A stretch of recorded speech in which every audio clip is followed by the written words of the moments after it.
Hi. This little chit chat. Okay, this is News on Dynasty. Please like, share, and subscribe. Buy some silver, some platinum, and some crystallized osmium. And be kind, helpful, and grateful because it's better than being a jerk. You get so much further in life, and people actually might like you. But that's not what this is about.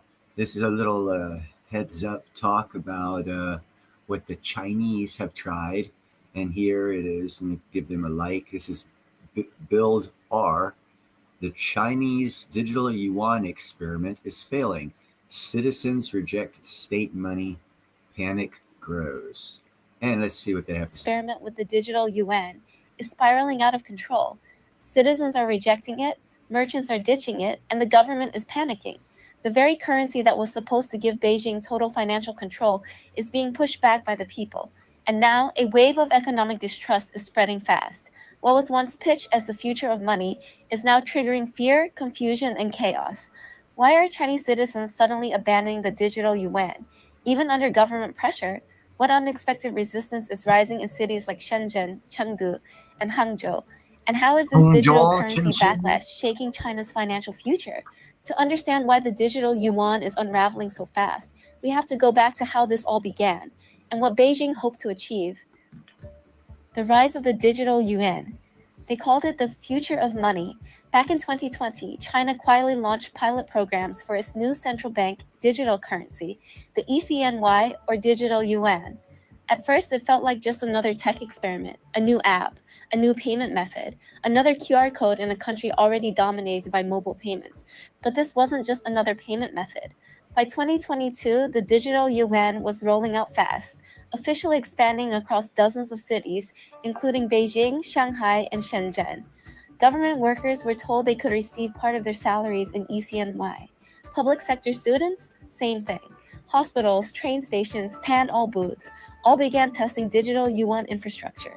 The government framed it as a breakthrough. They promised a modernized financial system.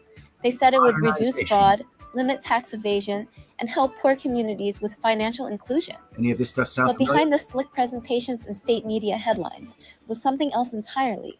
The ECNY wasn't just digital money, it was programmable money, designed to be traced, tracked, and even expired by the state. That means if the government wanted to, they could limit how long your money is valid, where you spend it, and even what you spend it on. Buy a train ticket? Fine. Try to buy cigarettes? Blocked. Donate to a protest group? Good luck. Transactions were no longer just private exchanges between buyer and seller. They became real-time data feeds to Beijing.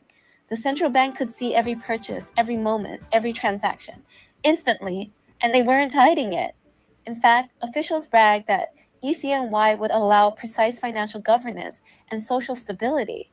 At first, people went along with it, not because they loved the idea, but because they didn't have much of a choice. You see, the earliest adopters weren't tech-savvy volunteers. They were government workers, students on stipends, and employees at state-owned firms. In some provinces, even public school teachers were required to download the ECNY app or risk delayed wages. Banks started converting parts of users' accounts to digital yuan by default. Some citizens reported being forced to use the currency at public hospitals or train stations, even when other options were available. By 2023, the pressure was mounting. Posters appeared in subways. Join the future, use ECNY. Some cities even launched digital yuan lotteries, giving away free credits to incentivize use. But even with all the propaganda, subsidies, and government nudging, the mood was shifting. Throughout 2024, something subtle began happening. People stopped using it. Quietly, almost imperceptibly at first, merchants began turning off their QR code scanners. Customers started requesting Alipay again, WeChat Pay again. Even cash, the old money the CCP had worked so hard to phase out, began returning to circulation. Okay, I have to step in right here because I'm going to lose this point. What the CCP or the Chinese central bank government tried to do was to force a government, and it's due to their political structure. It's all one. Finance isn't separate. Government's not separate. Military's nothing's separate. It's all one. So they tried to push their version of a digital yuan that was totally traceable, trackable, all this other stuff. Turn on, turn off. But as you know, if you've been watching my program, you'll know that Congress just passed a bill allowing financial institutions to create stable coins backed 1-to-1 with the dollar to compete for your business, to repeat the economy that we had from 1836 to 1862. So there might be a digital dollar also brought out at that same time, but you're going to have 8 or 9 financial institutions offering you a choice of which digital currency you want to use, and they'll all be vying for your business, which means they will be offering heavier subsidies as far as savings accounts will rise, loan percentages will drop, and they'll be competing for your business. To where what the digital yuan was it was a state-run, no option, you have to or else. So this experiment that they did in China didn't unfold properly, and that's why we're going about it a separate way, although you should look out for these same issues that they had. At first, the government chalked it up to technical hiccups.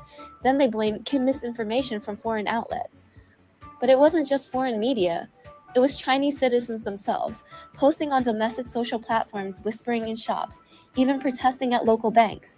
And now, in June 2025, the pushback has exploded into defiance. People aren't just avoiding the digital yuan. They're actively rejecting it. In rural Henan province, market vendors are refusing to scan ECNY apps. In inner-city Guangzhou, delivery drivers are asking to be paid in cash or in Alipay. In Chengdu, a viral video shows a street food seller literally tearing down the ECNY payment board, shouting, "This money tracks us." The most shocking part? These aren't activists. These aren't political radicals. They're everyday citizens, housewives, merchants, students, taxi drivers, and it's not just them. In recent surveys conducted quietly by third-party researchers, nearly 70% of small business owners in certain provinces, including Sichuan, Shandong, and Fujian, say they no longer accept the digital yuan. Some even reported that sales dropped when they tried to go ECNY only. The reasons vary. Too slow, too invasive, too complicated, too many glitches, too much government. But the conclusion is the same: they don't trust it.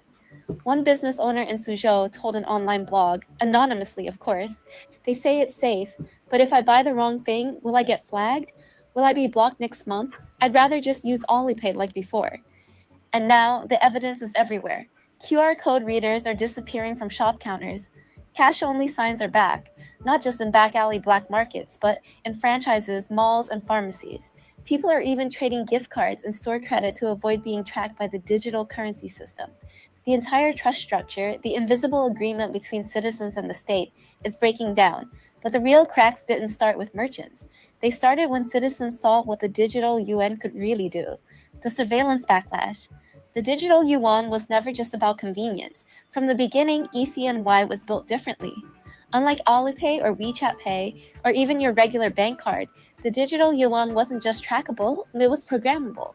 That means the money in your ECNY wallet could be coded to do or not do specific things.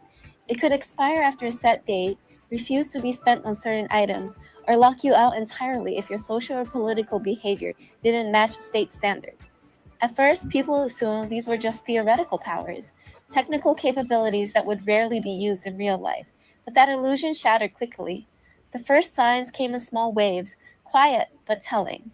In early 2024, several travelers reported that their attempts to convert ECNY into foreign currency were rejected with no explanation. A few weeks later, others noticed their purchases of alcohol or imported goods had mysteriously declined. High-end perfume, branded electronics, even movie tickets in some cases were tagged as non-essential, and the rules weren't consistent. One user could buy a product with no problem. Another would be denied without warning, appeal, or explanation. That's when people realized this wasn't just a currency, it was a behavioral leash. In May 2025, one viral post ripped the mask off completely. A woman in Jiangsu province tried to book a hotel in Shanghai using ECNY, but instead of confirming the payment, her phone flashed a rejection notice. 是因为我们两个是来自于泉州嘛。 Transaction denied, destination outside approved travel zone.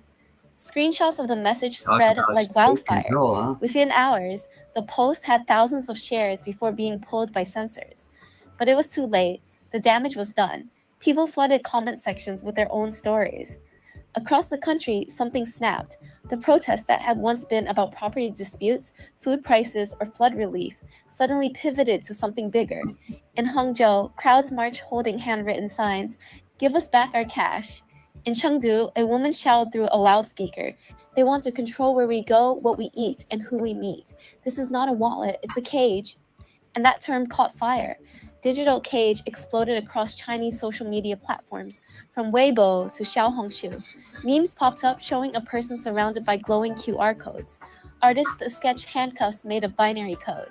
Videos of QR readers failing mid-transaction went viral with the captions like, Powerball is trying to censor this video before more people discover the loophole that Yeah, has you guys already don't helped watch my this. husband and me win the lottery 29 times. Yes, I know it might seem money, their rules. Sorry about The that. government scrambled to censor the phrase, but it was already out. Even taxi drivers were using the phrase in hushed tones between rides. In a country known for compliance, something unprecedented was happening. People were opting out, not just resisting, but building workarounds. Reports from Shenzhen and Wuhan showed a growing number of underground crypto circles, mostly small traders, freelancers, and students. VPN usage was spiking, gift cards were being bartered like currency, and most surprisingly, cash was becoming cool again. In some cities, the government tried to double down. Inspections increased, police scanned phones in subway stations to check for ECNY compliance. Certain bank accounts were flagged for unusual payment activity. But the more they cracked down, the more determined people became. The trust that once propped up the system, the idea that the state would act fairly, or at least predictably, was disintegrating. And without trust, digital currencies don't just fail, they become instruments of fear. But it wasn't just personal freedom under attack. Even China's economy is suffering as the digital yuan unravels. Economic fallout and business rejection.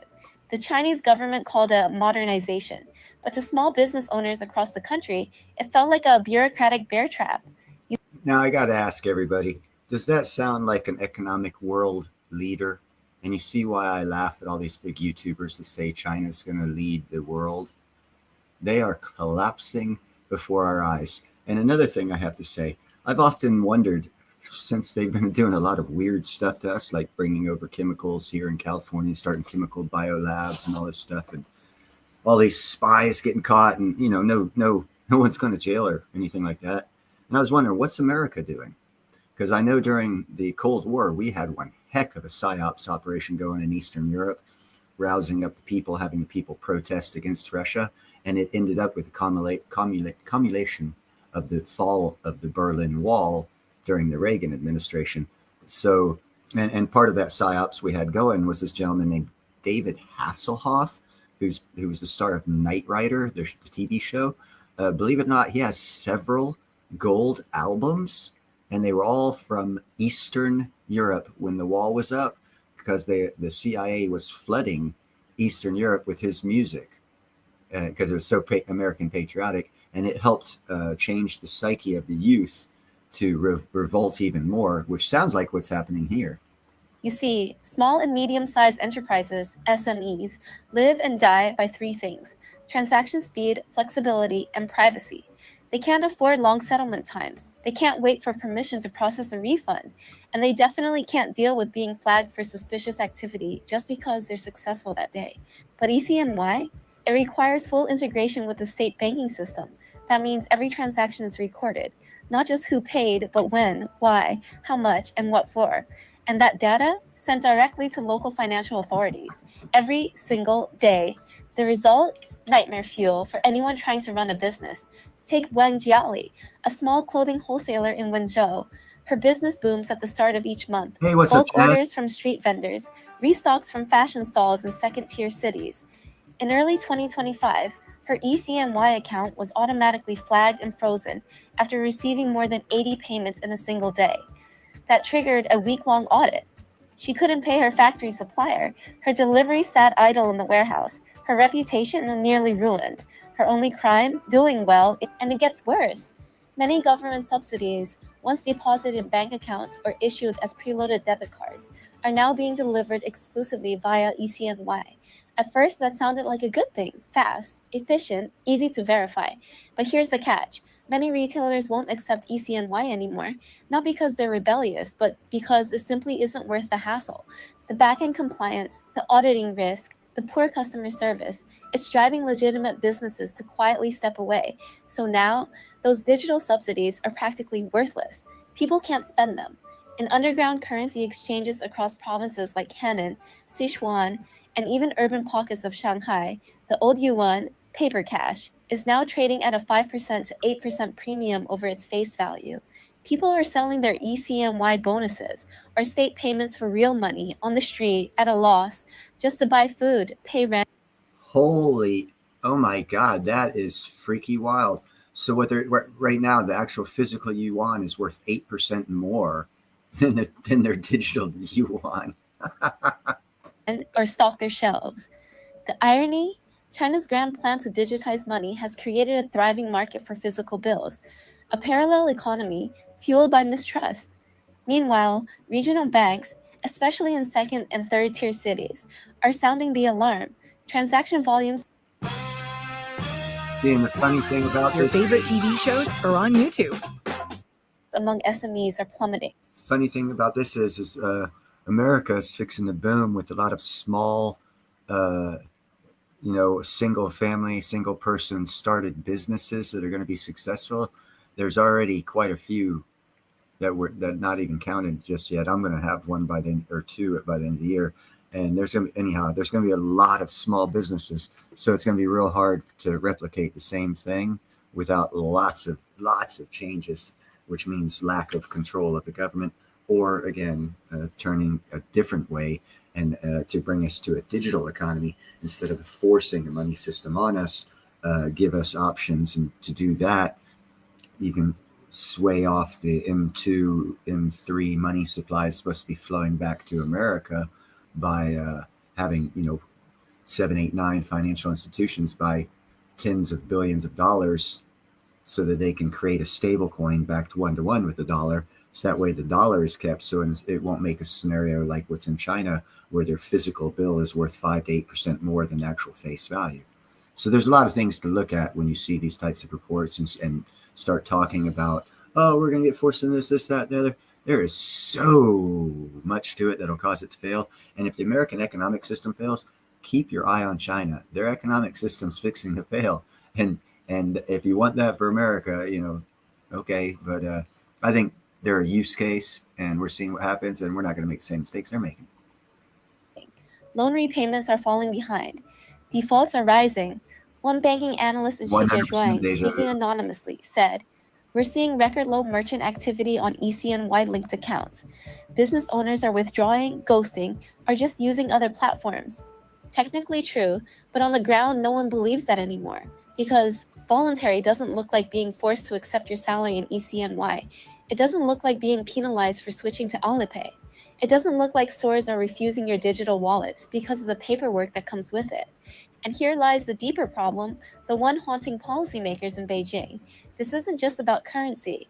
It's about control slipping through their fingers. Yep. For decades, China's strength came from a mix of top-down power and bottom-up compliance. The government could guide, and the people, even if frustrated, would follow. But now that social contract is fraying, you're no longer talking about economics. You're talking about a legitimacy crisis. And that crisis, it's now pushing Beijing toward dangerous, unpredictable moves. Yep. Beijing's crackdown backfires. By April 2025, patience was thinning, not just among citizens, but in Beijing. The central government, faced with the population pushing back on ECNY adoption, decided it was time to tighten the screws. Across key cities, including Shenzhen, Xi'an, Nanjing, and parts of Beijing itself, new mandates were quietly rolled out, mandatory ECNY zones. In these zones, all legal transactions had to be conducted through the state-run digital yuan. No paper bills, no WeChat Pay, no Alipay, no exceptions. These weren't just pilot zones, they were digital firewalls.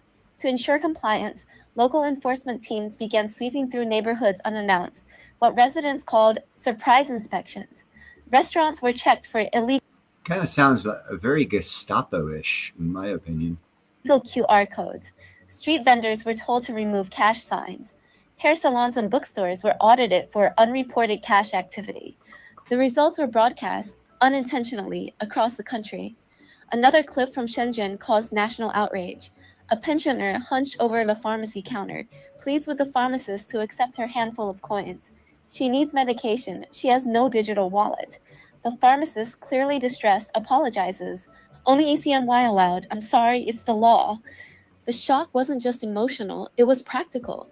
By early May, in some districts of Xi'an and Tianjin, even school fees, transit cards, and utility bills had to be paid in digital yuan. Mothers were forced to convert cash stipends to ECNY just What's to up, buy Jay? bus passes. Landlords began demanding tenants convert and pay, sometimes charging extra just to handle the digital transaction themselves. The system was supposed to be convenient. Instead, it was becoming a maze of digital red tape. But the real backlash was still brewing, and it came from an unexpected front within the system itself. Rumors began to spread on Chinese social media, briefly before being censored, that even some local Communist Party officials were quietly using proxies or shell accounts to convert their own ECNY into physical cash. Not because they opposed the policy publicly, but because they knew it was unworkable. It was a sign. The push had gone too far. The harder the government pushed, the more the people resisted. What began as a modernization initiative was now a digital tug of war, with livelihoods, dignity, and trust hanging in the balance. But the real tipping point wasn't a protest, a policy, or even a viral video. It was something deeper. It was fear, the kind that spreads quietly, neighbor to neighbor, phone to phone, until it reaches critical mass. The panic wave, a system breaking down. By May 2025, the uneasy tension lurking beneath China's digital economy bursts into full-blown panic. A rumor spreads like wildfire. The government plans to phase out physical cash entirely by August. No official announcement, just whispers on Weibo, encrypted messages on WeChat, and explosive threads on international crypto forums. Within hours, social media is aflame. People share screenshots of frantic group chats. Is it true? Should I withdraw everything? How much can I take out before they close the ATMs? What if I get frozen out? The response is immediate and overwhelming. Across cities from Guangzhou to Harbin, ATM lines snake around blocks. Bank branches are swamped as people scramble to get physical yuan notes, paper money that until now seemed destined for extinction. But the crisis deepens Keynote and talking point. Warren Buffett has more physical cash stacked right now than he ever has in his entire lifetime. I think that's like a tell. So every time you get paid, if it goes like when I get my job, they're going to do like a direct deposit thing. I'm going to pull $300 a day cash out every freaking day to have cash stacked on the sideline. Fast.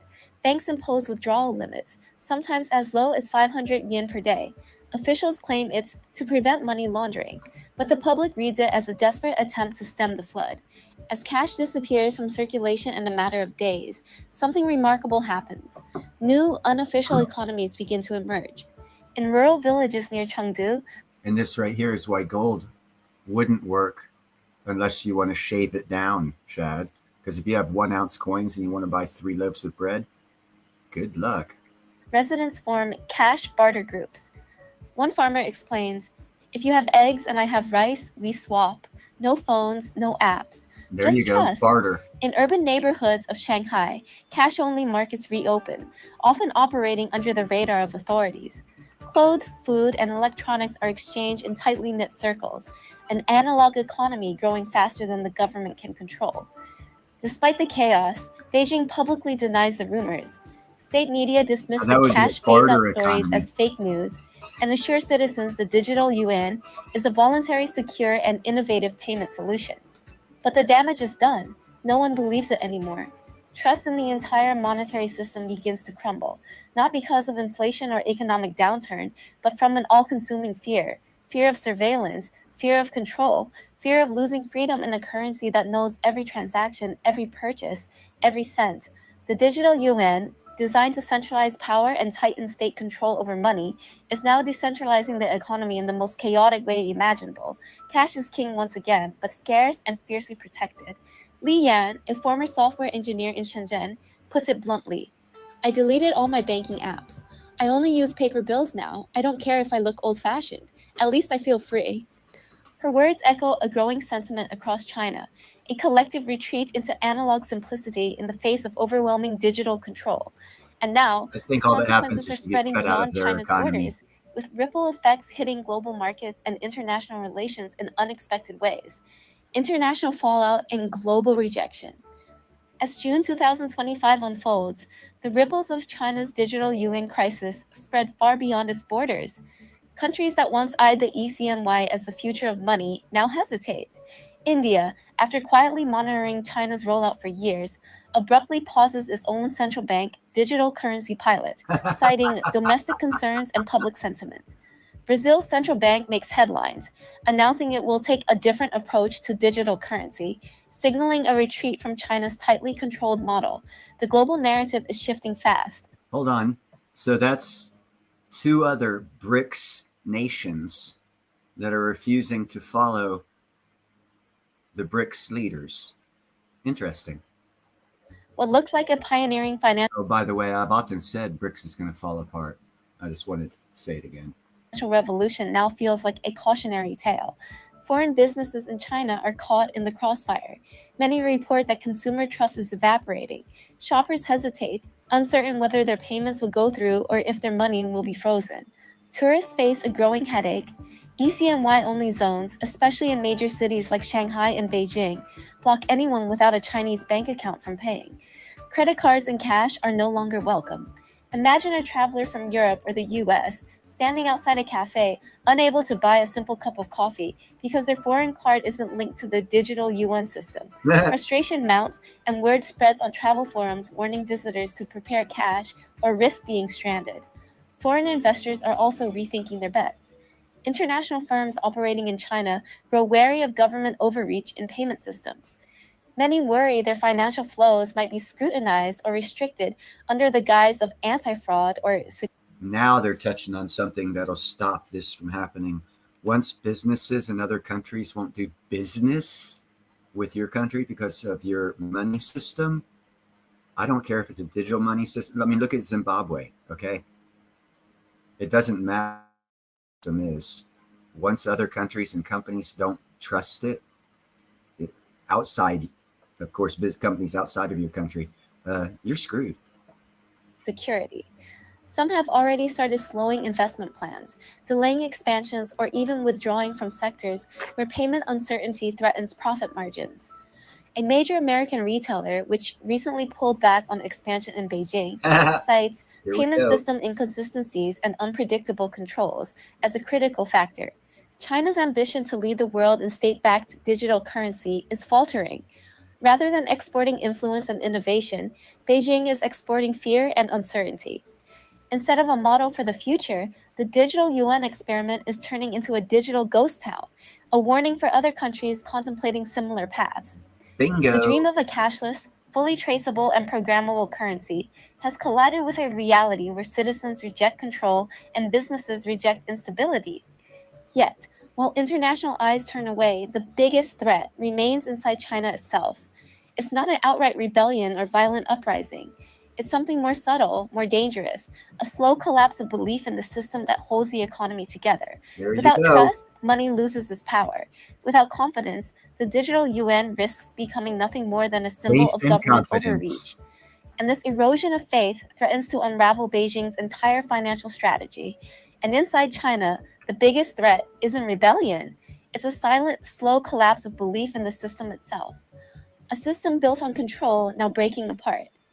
Across China, a quiet but growing murmur circulates, whispers of a mysterious national reset. No official explanation, no clear details. Just rumors spreading in hushed tones. At the same time, online censorship is tightening to unprecedented levels. The phrase cash freedom, once common in protests and viral posts, is suddenly erased from social media platforms like Weibo and Douyin. The government monitors and aggressively scrubs content. Posts about ECNY dissent vanish as quickly as they appear. Yet ironically, this silence speaks louder than any shouted protest. People aren't merely resisting the digital yuan, they're choosing to disappear from the system altogether. In cities and towns, from bustling street markets to complexes, the digital footprint of ECNY is shrinking. Vendors refuse to display QR codes. Shopkeepers post cash-only signs, knowing full well it will cost them some customers, but valuing privacy over profit. In back alleys and underground bars, cash changes hands quickly, away from watchful eyes and government databases. At offices, employees whisper about using alternative payment methods, keeping a small stash of bills tucked away just in case. The surveillance-heavy, programmable currency designed to give Beijing total control is slipping through their fingers. What was meant to be a tool of centralized power has become a symbol of loss of freedom. The very citizens who were supposed to embrace modernization are retreating into analog anonymity, creating parallel economies under the government's radar. Even state-run media, usually the mouthpiece of confidence and order, is struggling to spin the narrative. Reports highlight technical glitches and user concerns, but these feel hollow, a thin veil over a much deeper crisis. The digital yuan promised a future of power and precision, but the real future unfolds and fear. The digital yuan was meant to usher in a new era, seamless, efficient, and tightly controlled by the state. It promised convenience and security, a futuristic currency to replace cash and reshape how millions transact every day. But instead of unity and progress, it has sparked fear, resistance, and fragmentation. Citizens are rejecting it in droves, businesses are abandoning it, and what was meant to be a tool of control has turned into a symbol of widespread distrust. All right, enough of that.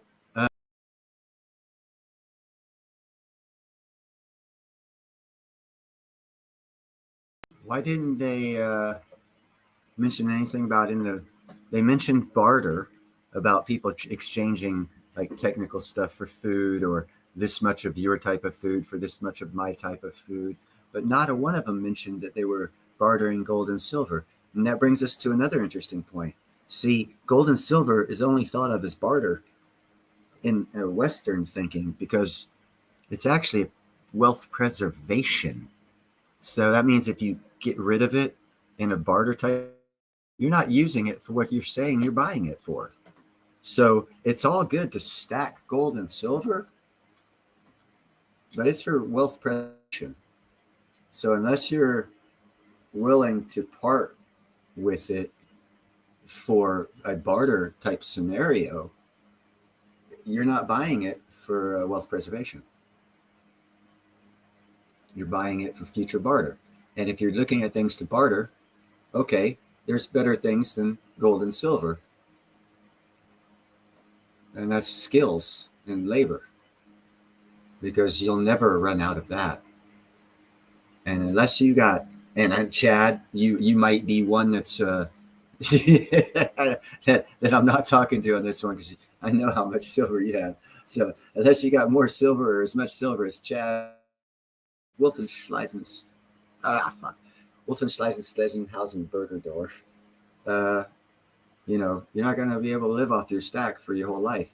What you will be able to live off of is your skills and abilities and your knowledge. And with that, you can actually accumulate gold and silver and add to your stack for wealth preservation for generations to come.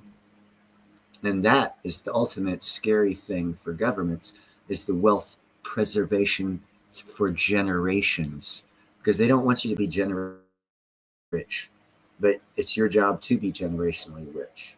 And to do that, you got to look at things other than the way they're telling you about it, because they're making you miss a step, which is going to generational wealth, and it'll only be wealth preservation for you for a period of time.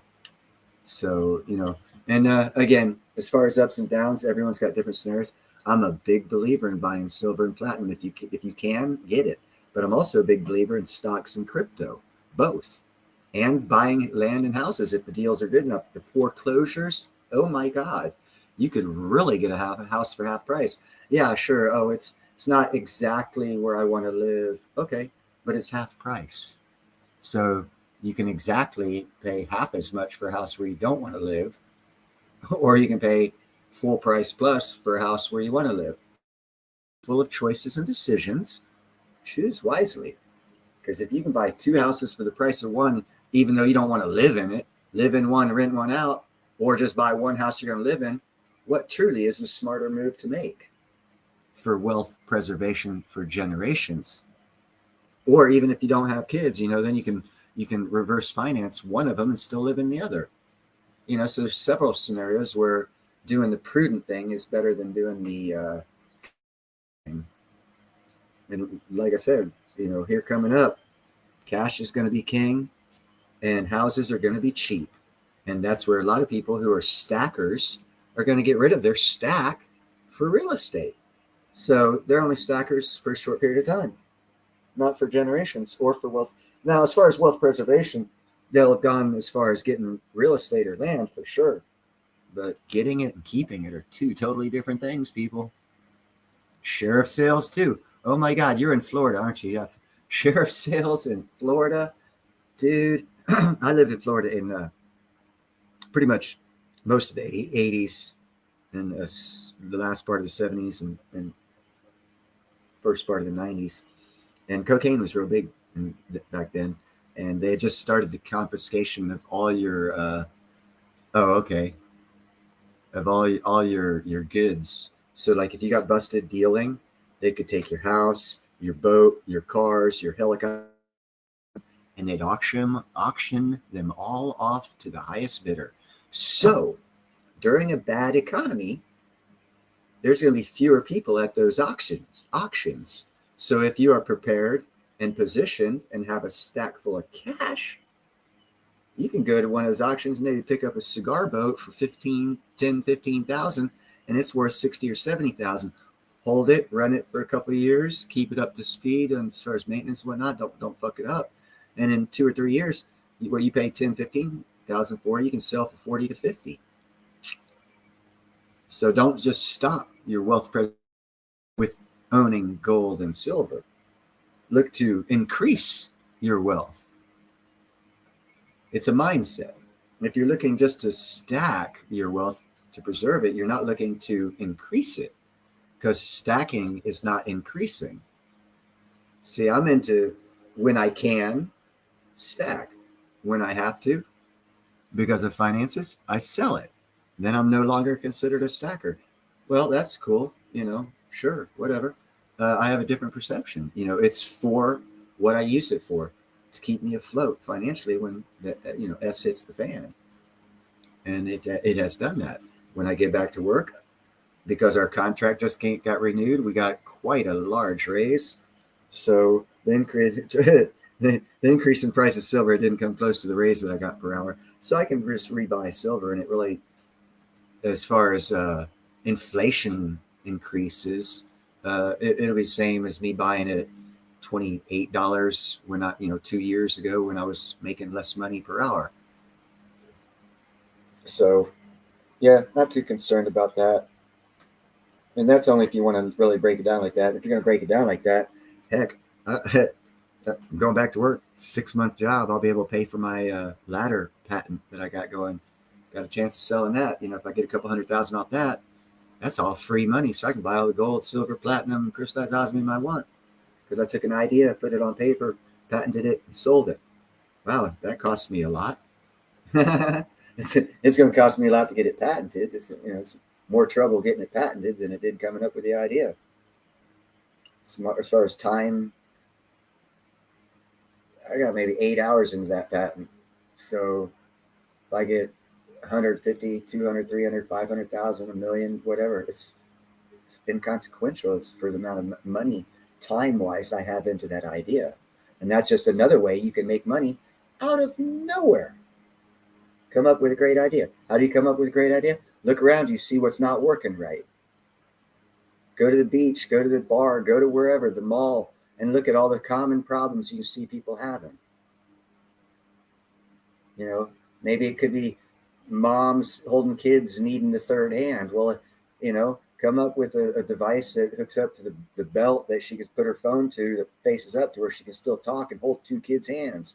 That's, you're not going to sell 1 trillion of them, but you might sell, 10,000 of them, 10,000 of them at $10. Well, shit. Sounds like $1 million idea to me. And if you think about it, there's about 8 billion people in the world, about 4 billion, about 3 billion of those people could afford that.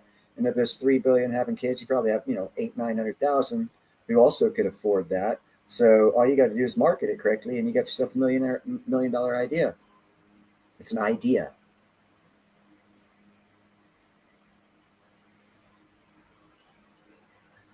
Yeah.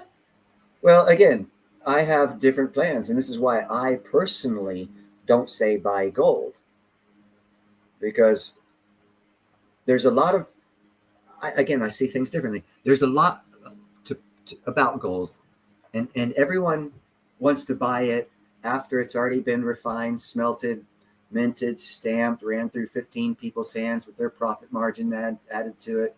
They'll buy it in that form, but not a one of them seems to think that, hey, why don't I just get my own? It's a lot cheaper. And how could I do it and make money getting my own?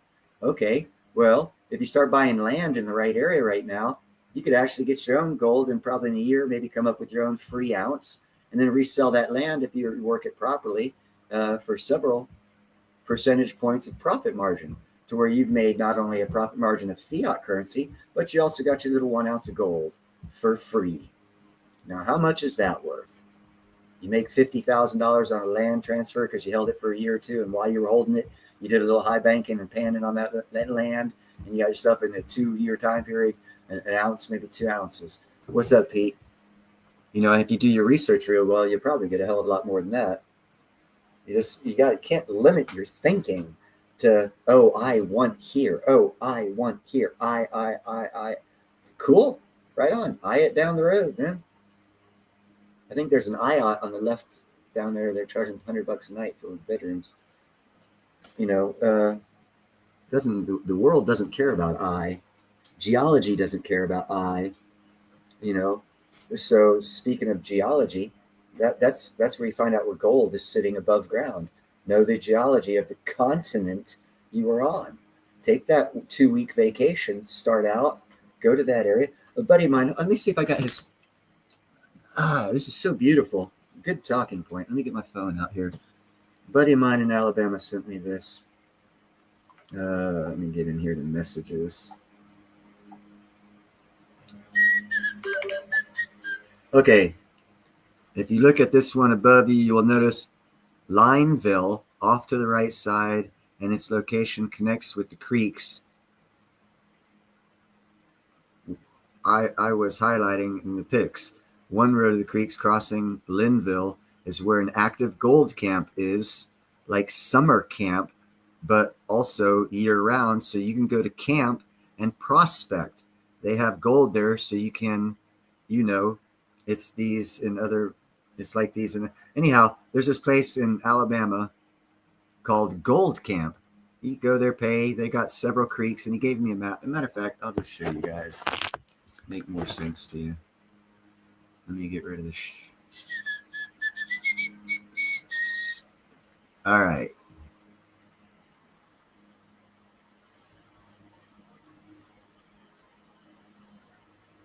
There's places like that all over, bro. All over. You just got to want to know where they're at and look for them. And oh my God, boom, you'll find them. Start off like that and get yourself some free gold. Why buy it? It's free. It's everywhere. Open your eyes. It's just amazing. And here's another way. If you want free gold, holy cow. Hold on. I'm going to share screen here. I'm going to show you all how to get free gold. This is the way you get free gold. No one else is talking about this. Let's see. There we go. All right. Let's go year to date. And let's go back over here and do share screen.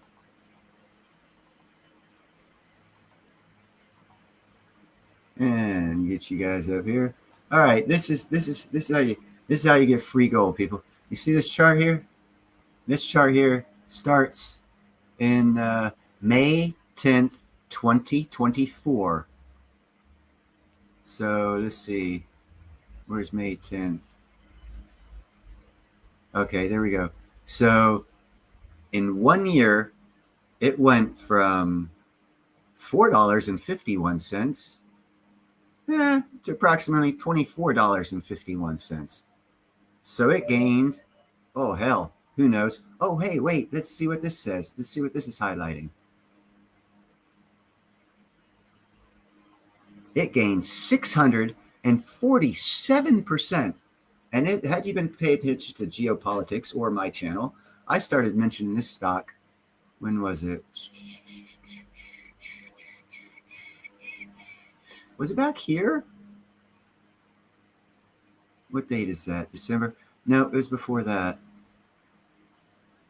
When it was right around here, November, I started talking about this stock. It was around 2022, and it's up 30% in 5 months. 30%, 5 months. In 13 months, it's up 648. So if you threw $100 at it, you would have $700. You pull out $300 because that's called profit margin, and you buy yourself gold, and it didn't cost you anything, and you got free gold. Holy cow, free gold. See, it's a mindset. It's all about money. You have to have money to buy gold. So how can you get as much money cheaply as possible to buy that gold? So that way the cost of the gold doesn't block you psychologically. Oh my God, $3,600 an ounce. Yeah, it doesn't matter. I just bought a car online or down the road that was for sale used for talk guy down $1,500 and sold it for $2,500. So I have a free $1,000. So I'll just get a third of an ounce for free because I made a deal, made some profit, which is not my money, it's profit. And I turned the profit into the gold. That's free because you didn't work for it, it's profit. And that's how you get free gold. And that means you got to think outside of, oh, I'm only going to purchase gold and sit on it. And that kind of thinking, you have to be independently wealthy for, because how are you going to get all this money to get that gold? My thinking is, again, buy some land with some gold on it. Buy a car cheap, turn around and sell it and take that profit margin. Buy some stock with that profit margin, let that stock, and make sure you got to do research. See, successful money people you don't wake up and all of a sudden you're successful. It takes a while to put the puzzles together and see the connecting lines and dots. And then what they're trying to sell everyone right now is individual lines of light coming from the source. And if you stay on that line, you'll be successful. And that is true. But if you really want to be successful, that's a fucking lie. Because there's about 500 of those lights coming from the center point, and they're not all moving the same. And you can jump from one to another, to another, to another, and they're called economic cycles. And then now you have to understand history and the history of America and other nations and economic history of those countries. And you'll see it's written plain as clear, not given an exact date, but within a few years, you can predict how things are going to go. That's why I'm so confident that we're going to have, we will have a digital economy. And Congress already passed a law to have whatever financial institutions want to follow this ISO 2200, 200, 4000, whatever. That means they're regulated through the Treasury and the government to be able to operate as a financial institution here in America. That means they'll be accepted worldwide. So any financial institution that wants to participate in that program and start a stablecoin backing it dollar for dollar, $1 for one token, has the legal right to do so. So it's coming. It's already going to happen. Now, if you want to make money, you find out who those companies are and you invest in them because their stock's going to go up. And yes, they're still going to have stock. Stock market's not going to disappear. It's going to change. That's all. Fear of change is cool, but don't let it strangle you. Be uncertain. Don't be fearful. Because if you're uncertain, you're going to do a lot of research and make sure you make the right step, and you're not going to just stick with one thing. And that's why I like the Economic Ninja, because his thought process is a lot like mine. All the cycles are coming together, ending. And I've even said it on my live streams over a year ago. The new charts are in treaties and trade agreements and treaties. What's happening right now? All the treaties and trade agreements are getting rewritten. Wow, how did I know that so far in advance? I mean, I dropped out of high school, been an iron worker, went to war as a dumbass. How did I know that? because I looked and I saw and I read what the government said they were going to do. I saw what was happening, and I was like, wow, they're actually telling us what's going to happen. Okay, cool. And then from that knowledge base, I gained more knowledge base and started figuring it out even more. But it's pretty much, they write it out and tell you what they're going to do. It's just throughout the years, because it's a long-term plan, most people get sidetracked, get their eye off the prize. That's all.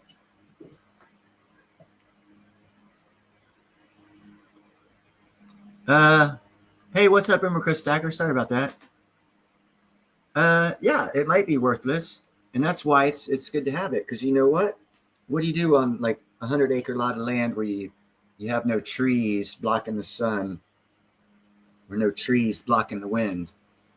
What would one do? Well, I don't know. One could say, hey, look at me. Let me look at the government subsidies to see if they won't give me the money to buy small windmills and a little bit of solar to throw on that land.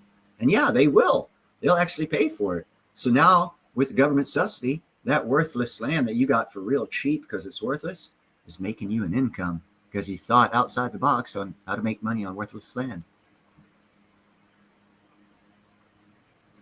And there you go. Or you could hook up that all that solar and wind power you're getting and invest in a mining operation for crypto and start mining crypto and make some serious duckage on that worthless land that you got for hella cheap. But make sure before you do that, you buy up land around there because you're going to increase the price of the property around there. And you want to own as much of that land as possible, profit off of it. That's how rich people do it anyhow. Sorry, I didn't mean to give you a secret how to make money in real estate. Build it and they will come. You want to know why developers develop neighborhoods? Because only they will. You want to drive around and see these people knocking down 20 acres of trees, 40 acres, 50, 60 acres of trees, running new road systems in there and building ponds, and it's all just red clay. That's going to be a fucking neighborhood. You're going to build houses and sell them. That's how you make land worth money. You get a farmer that's been there for years and got a lot of land, sells some of it off, and decides he's going to develop part of it for himself, and he gets himself, one of his sons is a builder, becomes a builder, or marries a builder, or whatever. When they start developing that land that the farmer owned a couple 100,000 acres of, and they start making small towns and small communities, people come and buy them, live there, and boom, you created housing off of worthless land. Why? Because you built it. The oldest of sayings, build it, they will come. Within 20 years, that's pretty much a fact. Build it, they will come. Unless you're building out in the middle of the desert where there's no attractions, no reason, or you're just obstinate and want to try and see if it'll work and have a lot of extra money. You got to put some thought into the land. Not every piece of land can work like that. But I mean, right off the bat, not knowing what land you're talking about, that was my thought on what could be done with worthless land, and in my way of looking at it. And it's all perspective. The difference between a rich person and a poor person, their perspective. Just like Ninja says, take $20 and invest it. He can do it, make $1,000 in 1 year off that 20. Well, then you take, okay, that's a large percentage increase. So now you have that free $1,000 after a year. Start off the next year with $1,000 and see if you can't have a couple million by the end of the year. It's a thought process, perspective.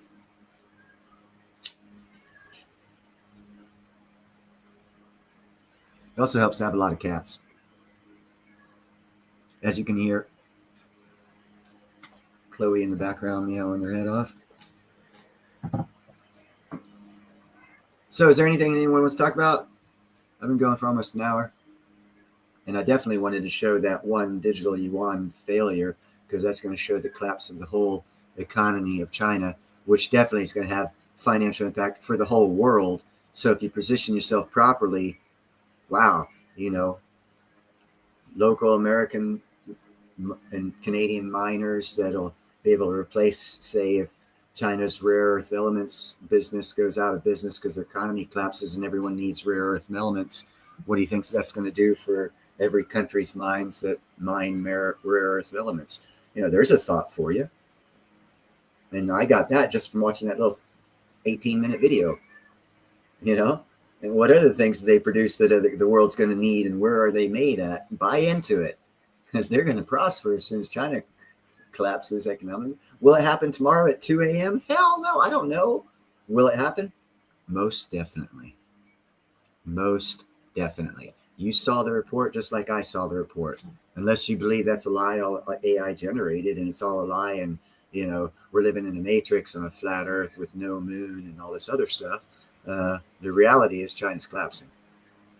And to go off and think otherwise is positioning yourself improperly not to prosper. And everyone's free to do that. I just don't want anyone to do that. I want everyone to prosper. Except for Chloe. Shut up, Chloe!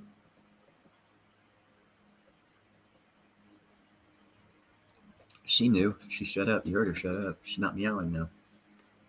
She knew exactly what she was doing. Aggravating me.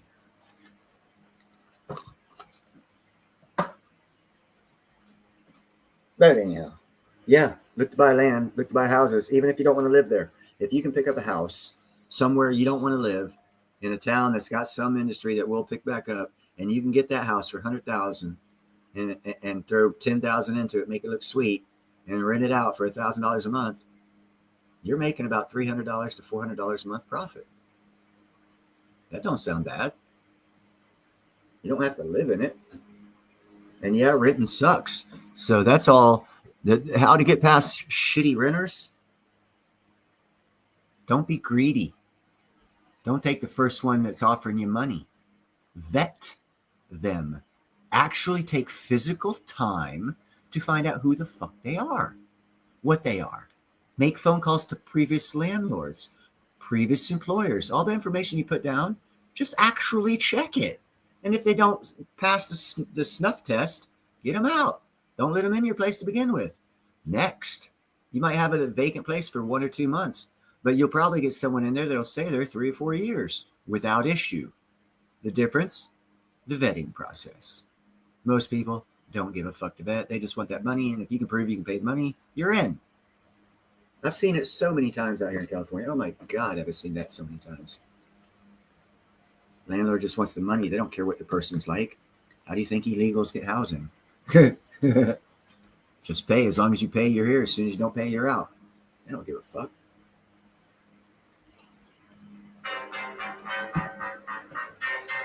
Hold on a second, peoples. Hello?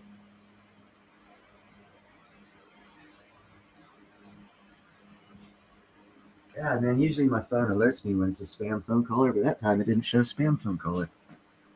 I hate it when that shit happens. Oh well, it was a spam phone caller, no big deal. Quick hang up. Anyhow, yeah, just if you didn't see the beginning of the video with about the digital currency failing, the government digital currency failing in China, go back and watch it. It's a good tell. It'll let our government know how not to do it, and that's why Congress has already passed a bill allowing financial, the 7, 8, 9 that I know of, up to as many as 14 already, are going to be doing the exact same thing as the Chinese government was trying, but they're not going to be doing the control thing because there's so many of them, and they're not going to do the information storing thing because they want to compete for your business. So what's going to happen over the next 25 years or so, that this bill is going to be allowing these institutions to create money backed 1-to-1 for $1 in a stable coin. What's going to happen is they're going to come up with a more perfect digital solution for a currency that is private and yet still trackable, to where they'll know if you're going out and buying nuclear weapons with it, or dirty uranium, or bad stuff, but they don't care if you go down and pick up a lady of the night or something. But they will, be able to tell if you're going to buy a pound of cocaine, but not really as bad as the yuan and the total rejection of freedom that they did to their yuan, being able to kick people off of it as well, or buy cigarettes, no, buy gas, yes. I don't think so. So I don't think that's coming to America. I mean, I think China is being used as a use case to see what happens. And again, their economy is going down. And what that means is you need to start a company doing something here in America because all the goods and services that were offered from China are not going to be offered. We're going to have to get them from somewhere else. And once we get them from somewhere else, they're going to be more expensive. So why not get them from here? There's another thought process people don't think of. As soon as China quits shipping the stuff, everything gets expensive. More taxes or tariff is irrelevant to the price at that point in time. China is collapsing. So maybe this tariff thing is to cover why prices are going up from China, because they're not producing as much. So their economy's collapsing, and we're trying to cover it by taxes and tariffs. Could be another reason. But anyhow, I'm going to go ahead and let you guys go. I hope you have a great week ahead of you. And till next time, peace out.